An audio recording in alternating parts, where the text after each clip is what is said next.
Tebing di Jalan Raya Cangar Pacet kawasan Taman Hutan Raya Raden Surjo, Kabupaten Mojokerto, longsor pada Senin, 25 Desember 2025. Kejadian tebing longsor terjadi, tepatnya di Kutukan Sendi Dusun Pacet Selatan Kecamatan Pacet sekitar pukul 14 waktu setempat. Kalaksa BPBD Kabupaten Mojokerto, Rinaldi Rizal Sabirin, saat dikonfirmasi membenarkan terkait bencana longsor yang menutup akses jalur Pacet Cangar. Material longsor untuk sementara dievakuasi secara manual, sembari menunggu bantuan alat berat dari Pemprov Jatim. Proses evakuasi material longsoran melibatkan petugas gabungan dari BPBD Kabupaten Mojokerto, Provinsi Jatim, TNI Polri, petugas Tahura bersama relawan dan warga setempat. Evakuasi material longsor dihentikan sementara menyusul kondisi cuaca di lokasi yang tidak memungkinkan. Menurutnya, evakuasi akan dilanjutkan malam ini setelah alat berat tiba di lokasi longsor. Pihaknya juga berkoordinasi dengan BMKG, terkait pantauan cuaca di wilayah atas kawasan Tahura Raden Surjo. Kabid Logistik dan Kedaruratan BPBD Kabupaten Mojokerto, Abdul Hakim menjelaskan, penyebab longsor diduga akibat cuaca ekstrim hujan dengan intensitas lama sejak pagi di kawasan atas Pacet Tahura Raden Surjo. Tidak ada korban jiwa dalam peristiwa longsor di Jalan Raya Pacet Cangar tersebut.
Jadi memang saat ini berdasarkan edaran daripada Gubernur Provinsi Jawa Timur yang menyatakan bahwa semua kabupaten kota di Jawa Timur harus waspada terhadap bencana hidrometeorologi karena kita sedang memasuki musim hujan, sehingga Kabupaten Mojokerto statusnya juga tanggap terhadap bencana hidrometeorologi. Nah, terkait bencana hidrometeorologi sendiri di wilayah selatan Kabupaten Mojokerto yaitu Pacet dan Trawas, Gondang, itu ada potensi terjadinya bencana banjir bandang, banjir, pohon tumbang, serta longsor. Nah, pada hari Senin, tanggal 24 November 2025, sekitar pukul 2 siang telah terjadi longsor di Kutukan Sendi, ya, yang mana longsor ini menyebabkan untuk sementara ruas yang menghubungkan antara Cangar dengan Pacet itu tertutup untuk umum, sehingga sementara ini ditutup. Nah, kemarin hingga tadi pagi evakuasi longsor sudah selesai dilaksanakan, jalur sudah bersih. Sekarang tim sedang membersihkan tebing karena tebingnya itu masih ada pohon dan tanaman yang posisinya menggantung. Kami khawatirkan apabila terjadi hujan bisa terjadi longsor susulan. Sekarang sedang dirapikan, tapi untuk sementara waktu ruas masih ditutup menunggu tim BPBD Provinsi Jawa Timur yang insya Allah besok akan melaksanakan asesmen terkait kondisi tebing.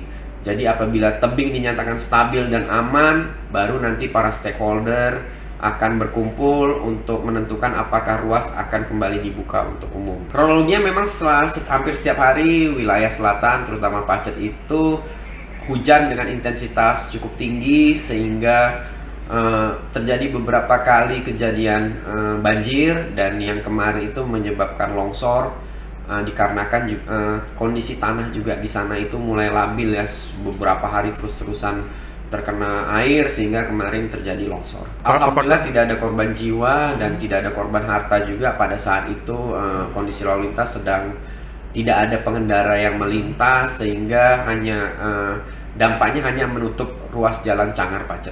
Tebing diperkirakan sekitar 40 meter dan material longsor itu kemarin ada di ketebalan 1 hingga 1,5 meter. Evakuasinya kita menerima laporan sekitar jam 2 siang. Setengah 3 siang itu sudah mulai dilaksanakan evakuasi secara manual.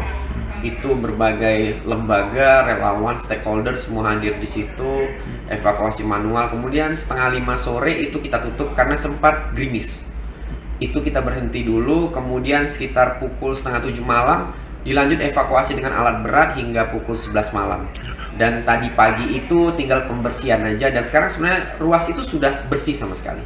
Jadi buat masyarakat Kabupaten Mojokerto, karena sekarang sedang musim hujan, di mana saja, bukan hanya di ruas Canggar Pacet, tapi memang kalau kita sedang berada di daerah pegunungan dan kondisi saat itu sedang hujan, ada baiknya kita menepi sebentar menunggu hujan untuk reda ya, karena memang selain rawan longsor juga rawan terjadi pohon tumbang. Kalau di wilayah wisata di selatan Kabupaten Mojokerto, terutama ada di Pacet dan Trawas, ya yang paling riskan memang ada di ruas Canggar Pacet, dan di sini ada beberapa wisata kita. Wisatanya aman, tapi arusnya ya, jadi ruasnya yang harus diwaspadai pada saat terjadi hujan. Insya Allah kalau tidak terjadi hujan aman. Kemudian juga ada ruas yang menghubungkan antara Trawas dengan Pacet. Di situ kadang terjadi longsor ringan, tapi secara umum aman. Bor Celaket menuju Trawas. Mari kita jaga alam kita, karena biar bagaimanapun keseimbangan yang ada di hulu yang akan menentukan kondisi keselamatan kita di hilir. Insya Allah kita jaga alam, alam jaga kita.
Download Tribun X sekarang, menghadirkan lokal menjadi Indonesia.